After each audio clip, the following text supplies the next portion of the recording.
കർത്താവാണ് പരിശുദ്ധാത്മാവാകുന്ന ജീവജലത്തെ നൽകുന്ന മരുഭൂമിയിൽ ഉയർത്തപ്പെട്ടു നിന്ന ആ പാറ. ഒരു കാര്യം മാത്രം ഇന്ന് ഈ ഭാഗവുമായി ബന്ധപ്പെട്ട് പറയാൻ ആഗ്രഹിക്കുന്നു. 9-ാമത്തെ അധ്യായത്തിൽ അന്ധന് കാഴ്ച നൽകുന്നതാണ്. അതും വെളിച്ചവുമായി ബന്ധപ്പെട്ടതാണ്. ഇരുട്ടിലായിരുന്ന ഒരാളെ യേശു വെളിച്ചത്തിലേക്ക് നയിക്കുന്നു.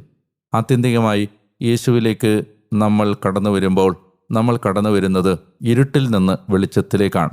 അന്ധകാരത്തിൻ്റെ ആധിപത്യത്തിൽ നിന്ന് നിങ്ങളെ മോചിപ്പിച്ച് തൻ്റെ പുത്രൻ്റെ രാജ്യത്തിലേക്ക് ആനയിച്ചുവെന്ന് അപ്പസ്തോലിക രചനകൾ അതിനെക്കുറിച്ച് പറഞ്ഞത് അതുകൊണ്ടാണ്. വെളിച്ചത്തിലേക്കുള്ള വരവാണ് യേശുവിലേക്കുള്ള വരവ് എല്ലാ അർത്ഥത്തിലും. എന്ന് പറഞ്ഞാൽ ആത്മീയമായ ഇരുട്ട്, ധാർമ്മികമായ ഇരുട്ട്, അതുപോലെ രോഗഗ്രസ്തമായ, ബലഹീനമായ, മനസ്സുമടുത്ത, എല്ലാവിധത്തിലും മനുഷ്യൻ തളർന്ന് അവശനായി പോകുന്ന ഒരു അന്ധകാരത്തിൻ്റെ ആധിപത്യത്തിൽ നിന്ന് യേശുവിലേക്കുള്ള വരവ് വെളിച്ചത്തിലേക്കുള്ള വരവാണ്. 2 കാര്യങ്ങൾ ഓർമ്മിപ്പിക്കാം.